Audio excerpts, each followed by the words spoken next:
스카펫 박사라고 하는 상담 심리학자로서 아주 유명한 분이 계신데, 그분이 이런 말을 했습니다. 인간의 삶에서 일어나는 모든 문제에 대한 해결의 첫 번째 과정은 문제로부터 자신을 분리하는 것이다 하는 얘기를 했습니다. 우리의 삶에 일어나는 모든 일들을 해결할 수 있는 첫 번째 열쇠가 그 문제로부터 우리 자신을 분리하는 것이다 하는 이야기입니다. 그러면서 이 스카펫 박사는 두 가지를 제안합니다. 첫째는 외부적인 요인이 발생할 때 그 문제로부터 자신의 감정을 분리하라. 외부에서 어떤 일이 생기게 되면 그 생기는 일이 우리 자신에게 감정의 영향을 준다는 거예요. 그래서 그 생기는 일로 인해서 우리 감정 속에 미움이라든지 분노라든지 낙심이라든지 절망이라든지 그런 여러 가지 심리적인 요인이 생긴다는 것입니다. 그래서 외부에서 어떤 문제가 생겼을 때 거기에서부터 자신의 감정을 분리시키라는 것입니다. 그리고 두 번째 제안하는 것이 있는데, 내부적인 요인으로 문제가 생길 때 자신의 삶의 목적을 분리시키라, 그런 얘기를 했습니다. 우리 안에 내부적인 어떤 갈등이 생기는 것은 우리 삶의 목적과 방향이 정해지지 않으면 우리의 내부적인 것으로 인해서 사람들은 혼란을 겪게 되고 갈등을 겪게 된다는 것입니다. 분리시킨다 하는 것을 우리가 다른 관점에서 이야기하면 아마 그런 뜻이 될 것 같습니다. 우리가 아는데도 성경에서도 무릇 지킬 만한 것보다 더욱 내 마음을 지키라, 그렇게 성경은 가르쳐주고 있습니다. 그 마음을 지킨다는 뜻이 두 가지 의미가 아니겠는가. 감정을 지키는 것이고 또 한 가지는 우리의 삶의 인생의 목표와 방향을, 목적을 지켜나간다는 뜻이 담겨 있을 것입니다. 성숙하다라는 것을 우리가 이렇게 이야기해 볼 수 있지 않겠습니까? 저분은 참 성숙해, 저분은 참 존경스러워 할 때 아마 우리들이 그것을 풀어서 쓴다고 하면 그분은 어떠한 일이 있어도 감정에 따라 흔들리는 것이 없어. 아마 그런 뜻이 담겨 있는 것 아니겠습니까? 저분은 참 성숙해. 저분은 닮고 싶어 하는 마음이 들 때 그분이 가지고 있는 특징 중에 하나가 무엇이겠어요? 외부적이든 내부적이든 어떠한 상황에서도 그분은 자신이 가는 길을 잃지 않고 흔들림 없이 자신의 가는 방향을 향해서 꿋꿋이 걸어간다는 뜻이 담겨 있는 것 아니겠습니까? 이렇게 하기 위해서 첫 번째 해야 되는 과정이 있는데 그것이 스카펫 박사는 분리시키는 것이다 그랬습니다. 분리를 시킨다는 거죠. 도대체 무엇을 분리시키는가? 스카펫 박사는 심리적인 말씀으로 감정을 분리시키고 자기 인생의 목적을 분리시키면은 흔들리지 않는다.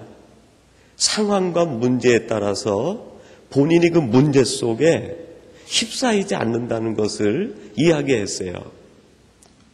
여러분, 지난주 수요일 날 말씀을 혹시 기억하십니까? 예수님 앞에 바리새인들과 헤롯 왕 몇 사람이 와서 질문을 합니다. 우리들이 세금을 내고 있는데 이 세금을 내야 됩니까? 안 내야 되겠습니까? 그때 주님께서 그들에게 한 가지 질문을 합니다. 그들이 주님 앞에 질문했던 것과 똑같이 주님도 그들에게 질문을 해요. 여러분, 질문이라는 것을 세상 사람들 관점에서 보면은 궁금한 것을 물어보는 것이지만 우리 신앙인의 입장에서 질문을 다른 말로 표현하면 무엇이라고 할 수 있겠어요? 하나님, 제가 어떻게 할까요? 이 질문 아닙니까? 하나님께 질문하는 것을 신학적으로 성경적으로 다시 얘기한다고 하면 기도하는 거죠. 하나님께 묻는 거예요. 근데 바리새인들과 헤롯 당은 예수님께 와서 질문하는데 그 질문 내용이 무엇입니까? 어느 것이 더 강합니까? 세금을 내야 됩니까? 말아야 됩니까? 하는 그 질문 속에 담겨 있는 뜻이 뭐야겠어요? 로마가 강합니까? 당신이 강합니까? 누가 강하고 누가 약한 자입니까? 세상 사람들이 질문하는 질문은 그런 질문이에요. 근데 때때로 우리 성도들도 하나님 앞에 드리는 질문, 기도가 그런 질문이 담겨 있을 수 있다는 거예요. 하나님 나를 강하게 해주세요. 하나님 나를 세상에서 강하게 해주세요.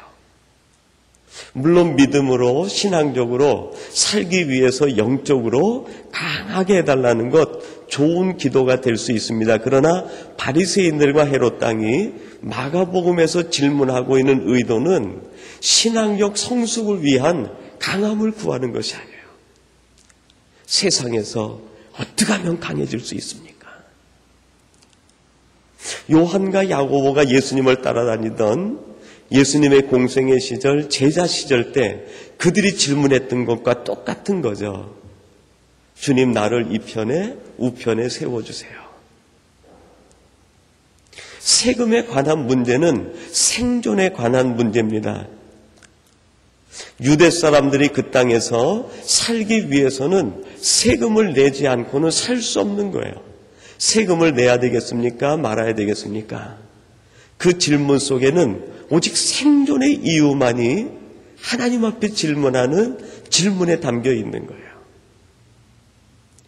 우리 주님은 뭐라고 말씀합니까? 너희들은 먼저 그의 나라와 의를 구하라.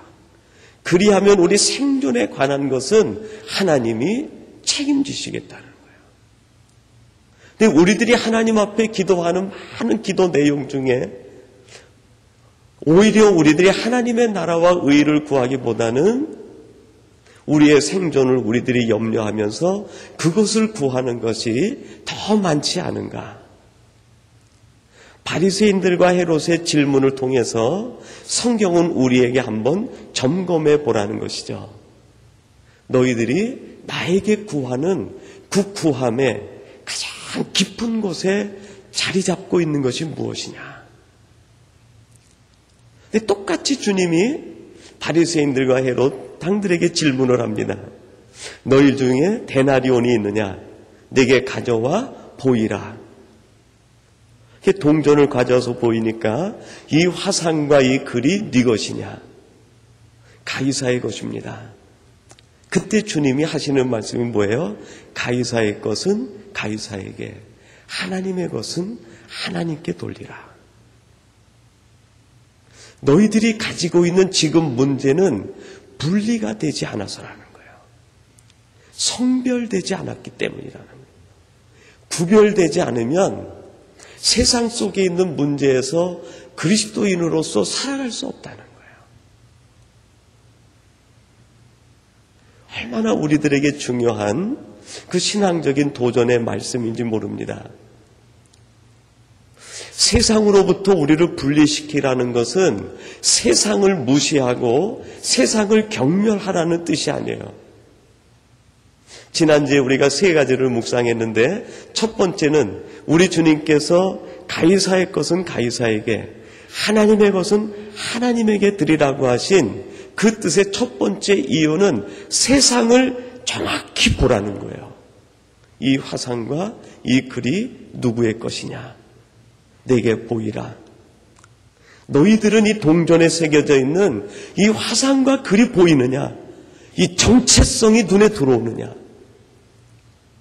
이 세상이 어떤 존재인지 세상이 눈에 들어오느냐? 세상이 보이면 우리는 세상으로부터 스스로 분리할 수 있어요. 세상이 보이지 않으니까 세상에 섞여서 살아가는 거죠. 세상이 보이지 않으니까 세상적인 것이 하나님의 것인 줄 알고 그것을 구하는 거예요. 그러나 세상이 정확하게 보이게 되면 우리는 결코 세상적인 것을 구하지 않게 됩니다. 제가 이사야 말씀을 드렸는데 이사야가 포로기에 함께 포로로 끌려가서 그도 고민을 합니다. 하나님 앞에 많은 고민 가운데 하나님으로부터 환상과 계시 속에서 음성이 들려와요. 그 음성이 뭡니까? 너는 가서 외치라. 세상이 뭔지 모르고 있는 이스라엘 백성들, 바로는 포로기에 끌려와서 세상 때문에 고통받고 있는 그들에게 가서 외치라는 거예요. 이사야가 답답했어요. 뭐라고 외치리까? 내 눈에 보이는 것이 없는데, 내가 발견한 것이 없는데 무엇이라고 외치면 좋겠습니까? 그때 하나님께서 주신 말씀이 뭡니까? 인간의 모든 것은 풀이요, 그 아름다움은 꽃과 같다. 이 세상에 있는 모든 것이 풀과 같다는 거예요. 그리고 그 모든 영화로움이 꽃과 같다는 거예요. 잠시 있다 사라지는 것. 이것이 세상이라고 그것을 외치라는 거예요. 세상이 풀로 보이면 우리는 결코 풀을 구하지 않습니다. 세상이 잠시 있다 사라져버리는 꽃이라고 하면 우리는 결코 그 꽃의 화려함을 구하지 않습니다. 오히려 고난 속에 있어도, 오히려 풀리지 않는 문제 속에 있다 할지라도, 핍박과 어려움 속에 있다 하더라도 우리는 무엇을 선택합니까? 영원을 선택하죠. 여러분, 아이들도 크고 작은 것을 압니다. 작은 것, 큰 것 주면 큰 것 선택해요. 그거보다 조금 더 성숙하면 좋은 것과 위대한 것을 구분할 줄 알아요. 좋은 것과 위대한 것은 엄청난 차이가 있습니다. 좋은 것은 내가 보기에 좋은 거지만 위대한 것은 내게도 유익하고 상대방에도 유익하고 하나님께도 유익한 거예요. 성숙한 사람은 결코 좋은 것을 쫓아서 나방처럼 불을 향해 들어가지 않아요. 잠시 달콤에 취해지는 꿀을 쫓아가지 않는 거죠. 위대한 것을 찾아요. 그거보다 신앙적으로 더 성숙한 사람은 일시적인 것과 영원한 것을 구분할 줄 알아요. 일시적인 것과 영원한 것. 여러분, 풀은 일시적이에요. 아무리 아름다워 보여도 꽃은 일시적이에요. 그러나 우리 하나님의 말씀, 우리 하나님은 세세토록 변치 않는 거예요.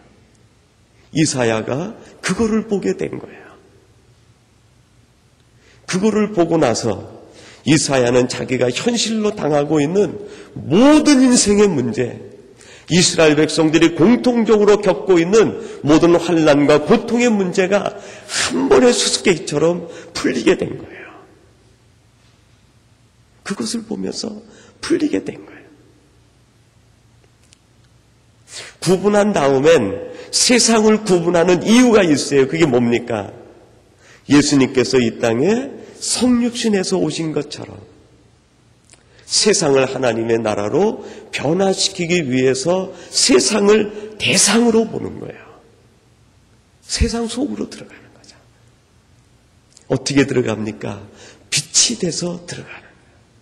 소금이 돼서 들어가는 거예요. 누룩이 돼가지고 밀가루 반죽 속에 들어가서 그 밀가루 반죽 전체를 부풀게 하는 거예요. 이 천국 비유죠. 천국의 씨앗으로 세상으로 들어가는. 그래서 그 사람이 들어간 곳마다 빛이 되고 전체가 하나님의 나라로 변해가게 되는 거예요. 주님께서 바리새인들의 가르침을 보면서 경계하라 그랬어요. 뭘 경계하라고요? 저들의 누룩을 경계하라. 겉으로 보면 누룩 같은데 천국의 누룩이 아니에요. 오히려 세상을 더 썩어지게 만드는, 밀가루 전체를 못 쓰게 만드는 거예요. 모든 것을 다 변화시켜 버리는데 변질시키는 거예요. 누룩을 조심하라. 우리는 하나님의 나라 천국의 누룩으로 세상 속으로 들어가서 세상을 변화시키는 하나님의 나라로만. 세 번째는 어떻게 만들 것이냐, 그렇게 제가 세 번째 대지를 말씀드렸어요. 어떻게 변화시킵니까? 하나님의 것은 하나님에게, 가이사의 것은 가이사에게.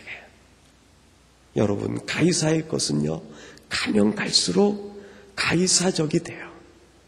세상은 가면 갈수록 점점 더 악해져요. 여러분, 세상이 유토피아가 될 것 같습니까? 유물론주의자들은 그렇게 얘기합니다. 막시주의자들은 그렇게 얘기합니다. 세상은 가면 갈수록 인간의 정신이 발전해서 유토피아가 될 것이다. 세상 유물론자들은 세상이 낙원이 될 거라고 얘기를 해요.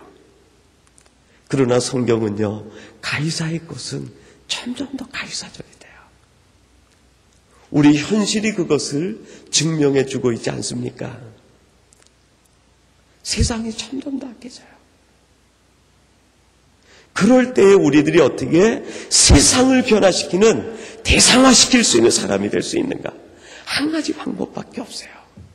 철저하게 하나님의 것이 되는 거예요. 우리 자신이 철저하게 성도가 되는 거예요. 우리 자신이 철저하게 하나님의 사람이 될 때, 하나님의 사람이 될 때 그 속에서 하나님의 능력이 나타나기 시작하는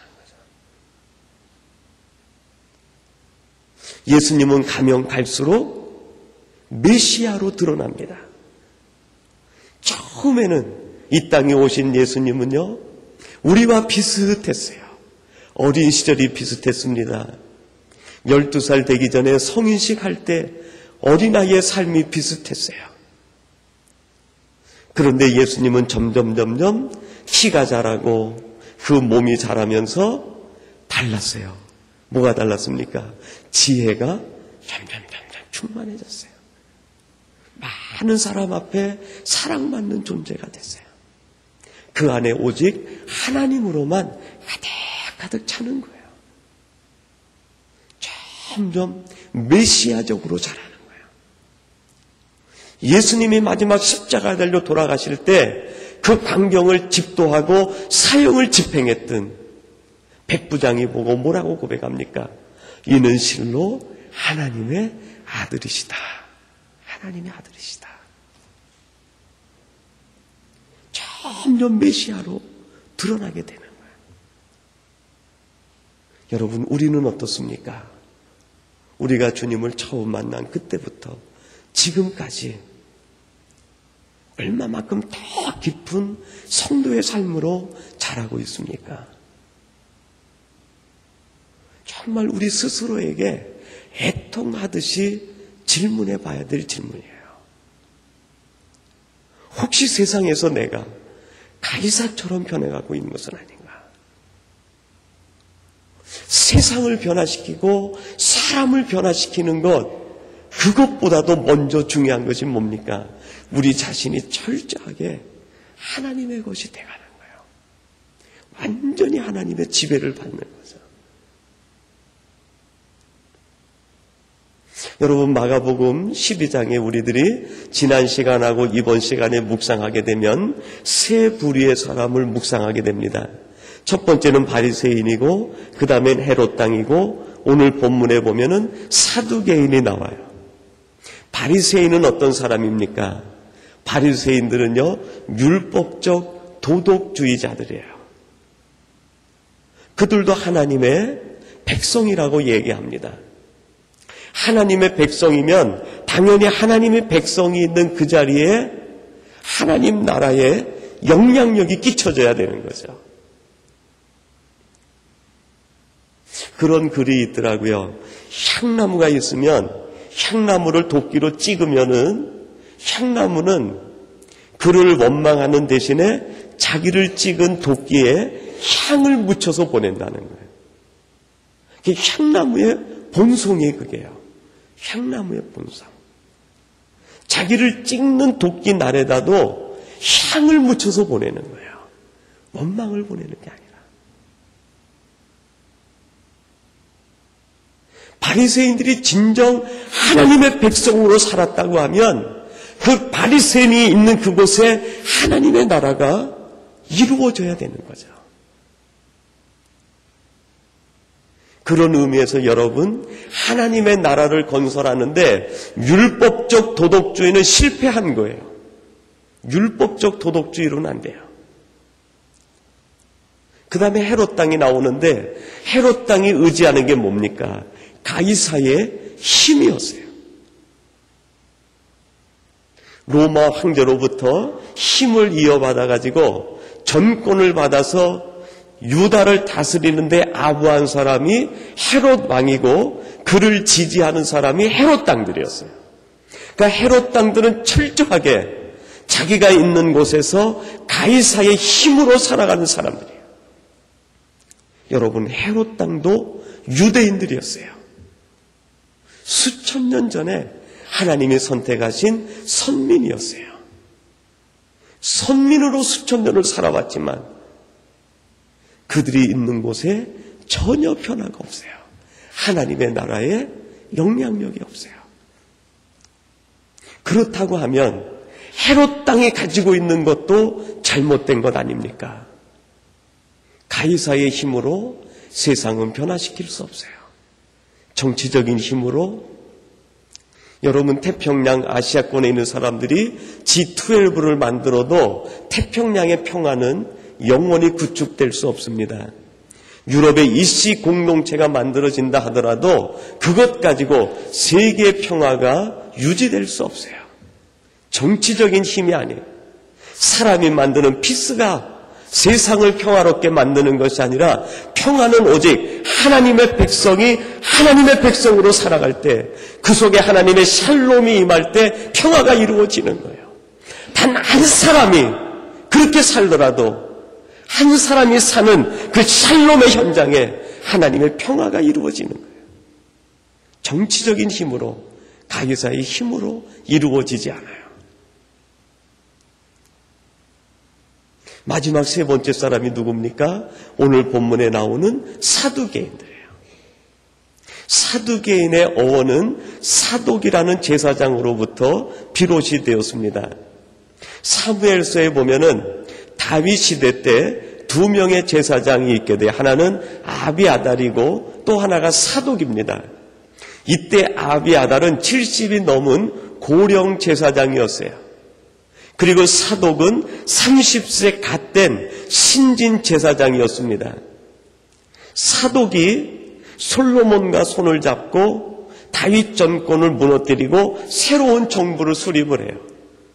그리고 솔로몬 왕 이후로 제사장의 실권을 가진 사람이 사독 제사장이고 그때부터 사두개파가 역사적으로 만들어지게 돼요. 솔로몬이 왕권을 잡은 데가 약 주전 950년경입니다. 예수님이 사역을 하시는 그때까지 하면 1000년 정도 사두개파의 역사가 이루어지는 거예요. 1000년 동안 사두개인들이 그 땅에 있었지만 하나님의 나라가 이루어지지 않았어요. 사독은 신지식인이었습니다. 성경에서 이성으로 생각해가지고 이해할 수 없는 것은 믿지 않는 거예요. 천사도 믿지 않습니다. 부활도 믿지 않습니다. 천국도 믿지 않아요. 내세도 믿지 않아요. 오직 이성으로 이해할 수 있는 것만 지식적으로 신앙을 추구해 가는 거예요. 지식인의 대표죠. 하나님의 사람임에도 불구하고 선민임에도 불구하고 그가 지식적인 신앙을 추구할 때 그 지식적인 신앙으로는 단 한 사람도 변화시킬 수 없는 거예요.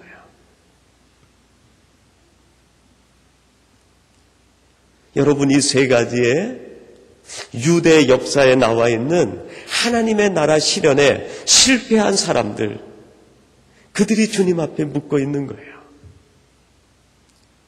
도덕주의로 세상에 들어갔으나 세상을 변화시킬 수 없는 거예요. 지식을 가지고 들어갔지만 세상을 변화시킬 수 없는 거예요. 세상적인 힘을 가지고 들어갔지만 세상을 변화시킬 수 없는 거예요. 그리고 이 사두개인들이 주님께 질문합니다. 이 문제를 풀어보세요. 형제가 7이 있는데 그 중에 맨 마지가 아내를 얻어서 결혼했는데 후사를 얻지 못하고 맨 맏형이 죽어버린 거예요.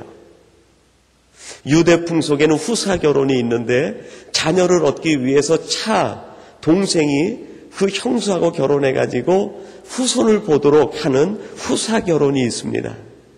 둘째가 결혼했는데 아기를 얻지 못하고 또 죽어버린 거예요.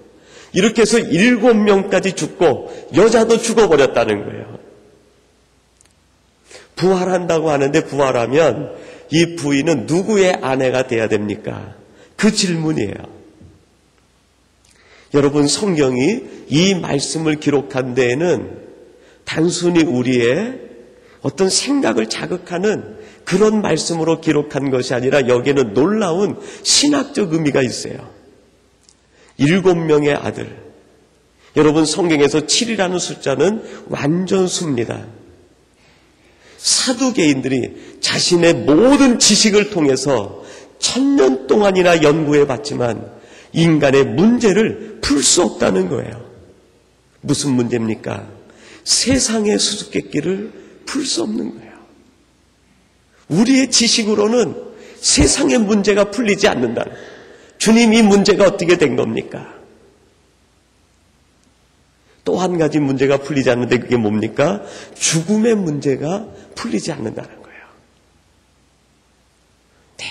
대대로 내려오는 이 죽음의 문제, 이거를 풀 수 없다는 거예요.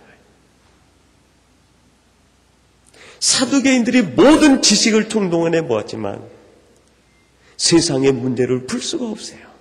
세상의 정체를 밝힐 수가 없는 거예요. 인간의 죽음 문제와 죽음 이후의 문제를 알 수가 없는 거예요. 그때 주님께서 이들에게 하는 말씀이 무엇입니까? 너희들이 성경도 모르고 하나님의 능력도 오해하였도다. 성경 말씀도 모르고 하나님의 능력도 오해했다는 거예요.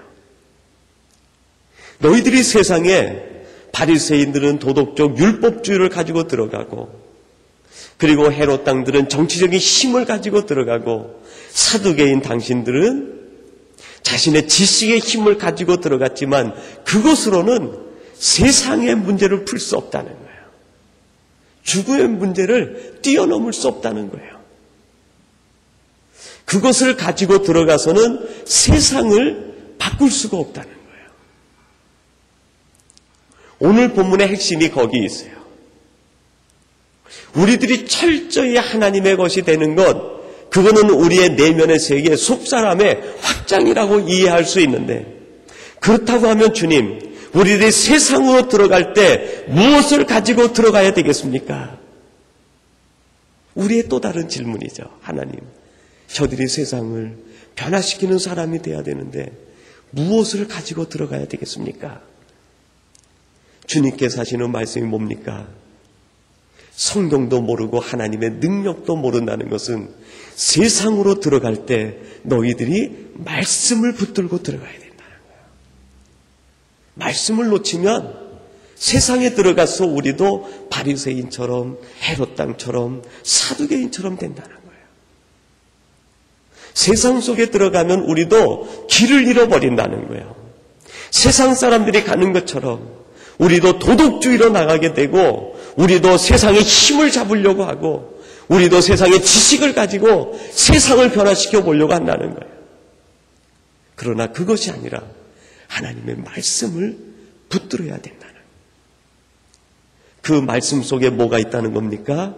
하나님의 능력이 있다는 거예요. 말씀 속에 능력이 있다는 거예요. 한 번은 바닷가에서 고기 잡는 제자가 되기 전이죠. 밤새도록 그물을 내렸는데 고기 한 마리 못 잡은 거예요. 그때 물가에 그물을 씻으려고 나가서 이제 전부 정리하고 집으로 돌아가려고 하는데 웬 낯선 청년이 와서 묻습니다. 너희들에게 고기가 있느냐? 저들이 밤새도록 수고했지만 한 마리도 잡지 못했습니다. 그때 주님이 하시는 말씀이 무엇입니까? 깊은 데로 들어가서 그물을 내리라. 그때 이 베드로가 하는 말이 뭡니까? 우리들이 밤새도록 수고해서 아무것도 잡지 못했지만 우리의 기술, 우리의 방식, 우리의 경험, 우리가 가지고 있는 모든 노하우를 동원해서 그물을 내려보았지만 우리 인생의 문제가 풀리지 않았다는 거예요. 우리 인생의 캄캄한 밤의 문제가 하나도 풀리지 않았다는 거예요. 밤새도록 우리 인생의 문제가 풀리지 않았다는 거예요. 지금도 내 마음은 캄캄하다는 거예요. 무슨 고백입니까? 그 다음에 베드로가 얘기합니다. 말씀에 의지해서 내가 가서 그물을 내리리이다. 이번엔 말씀을 붙들고 똑같은 장소로 갔어요. 거기에서 그물을 내리는데 그물이 찢어질 만큼 물고기가 잡히는 거예요. 말씀에 의지해서 들어갔더니 거기에서 인생의 문제가 풀리고 밤새도록 풀지 못했던 자신의 삶의 문제가 풀리게 되었다는 거예요. 하나님의 말씀이 능력이라는 거예요. 여러분, 사도행전에 나오는 제자들의 가장 큰 변화가 무엇입니까? 말씀 위에 서는 거예요. 사도행전 처음부터 그들이 성령으로 충만해지면서 베드로의 첫 설교가 나옵니다. 그들이 붙들고 있는 것이 변해버렸어요. 말씀만을 붙드는 거예요. 은과 금은 내게 없거니와 오직 내게 있는 것으로 너희에게 주노니. 그러면서 안전뱅이를 일으키는데 뭐라고 얘기합니까?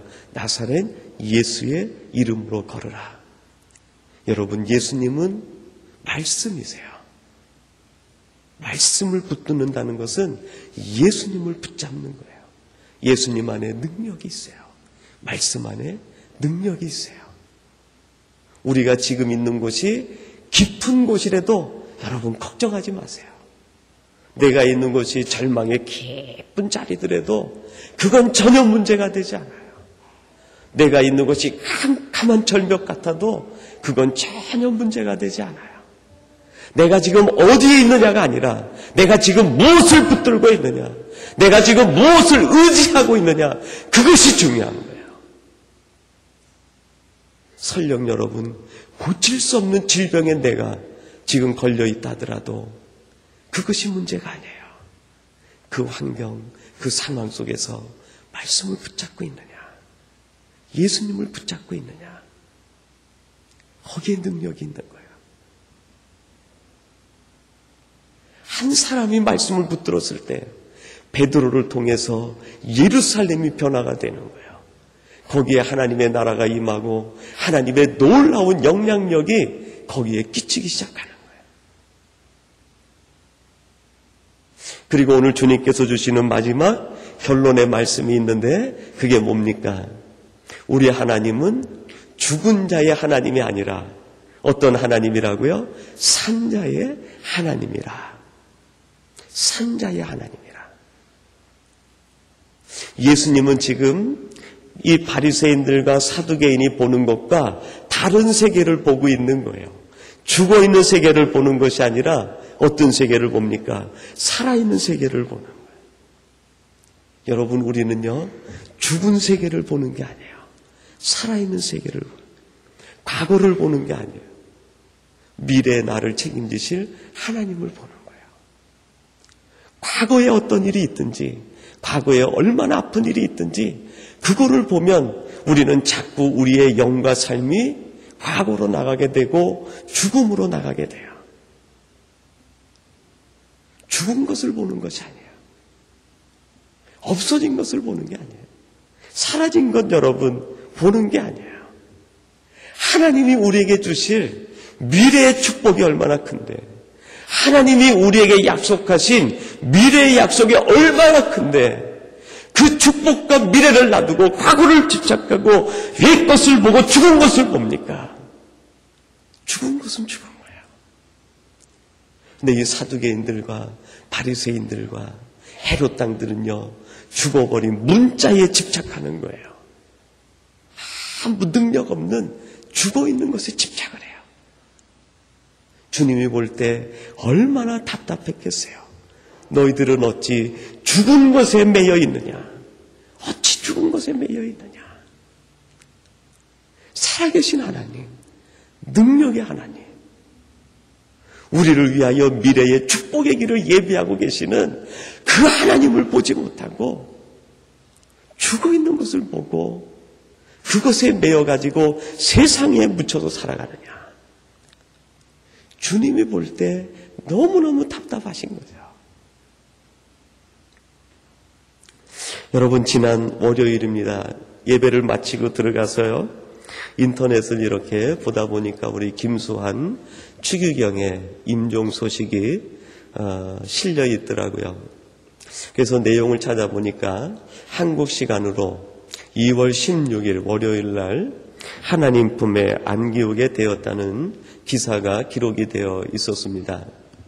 그러면서 오늘까지 약 한 24만 명 정도 되는 우리 한국의 동포들이 그 빈소를 찾아서 조문을 했다고 하는 기사가 실려 있었습니다.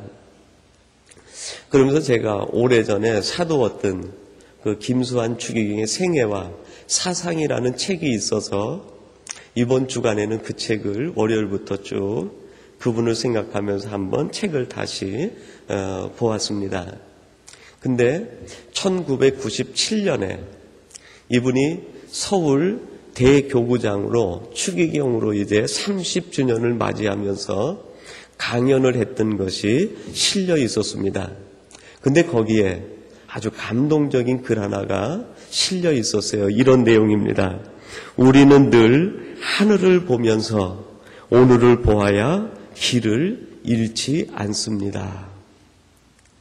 그전에도 읽었을 텐데 이 글이 마음에 들어오지 않았었는데 이번에 그 책을 다시 보면서 이 글이 마음에 들어오더라고요. 우리는 늘 하늘을 보면서 하늘만 보고 있으면 안 되고요. 오늘을 보아야 됩니다. 오늘만 보고 있어도 안 되고 하늘을 보고 오늘을 보면 길을 잃지 않는다는 거예요. 여러분, 이 땅에 길 잃은 사람들이 얼마나 많습니까? 그 이유가 뭡니까? 그래요. 바리새인처럼 헤롯 당처럼 사두개인처럼 세상을 분명히 알지 못하니까, 거기서부터 자기를 분리시키지 못하니까, 내가 세상 속에 지금 왜 있는지 모르니까, 하나님이 왜 나를 하나님의 자녀로 선택하시고 부르시고 예정 가운데 만드셨는지 존재의 이유와 목적을 모르니까, 이거를 알려면 어떻게 해야 됩니까? 하늘을 봐야 알 수 있는 거예요. 그 다음엔 오늘을 봐야 됩니다. 우리의 삶의 현장을 놓치면 안 되는 거예요. 하늘만 보면 신비주의자가 됩니다. 오늘만 보면 현실론자, 유물론자가 됩니다. 여러분, 우리는 기독교인들이에요. 성도들이에요. 성도는 결코 신비주의자가 아닙니다. 신비로운 삶을 살지만 신비주의자는 결코 아니에요. 여러분, 우리는 현실을 살지만 현실주의자는 아닙니다. 왜 현실을 삽니까? 현실을 하나님의 나라로 바꾸기 위해서. 그러기 위해선 우리가 붙들어야 되는 것이 있어요. 그게 뭡니까? 오직 말씀을 붙들고 예수 그리스도를 붙들고 나가야 돼요. 그리고 언제든지 하늘을 보고 오늘 우리를 분석하고 내 자신을 돌아볼 때 우리가 철저히 하나님의 것이 돼서 결국 하나님의 나라를 이루는 하나님의 도구가 되고 누룩이 되고 빛이 되고 소금이 될 줄로 믿습니다. 여러분들이 이러한 하나님의 사람이 되시기를 주님의 이름으로 축원합니다. 하나님 아버지, 저희들 하늘을 보게 하시고 하나님을 보는 그 시선으로 오늘을 이해할 수 있게 도와주시옵소서. 그리하여 세상 속에 우리가 왜 있어야 하는지, 왜 있는지 분별하게 하셔서 하나님의 나라를 이루어가는 하나님의 선하신 도구가 되게 하여 주옵소서. 예수님의 이름으로 기도하옵나이다. 아멘.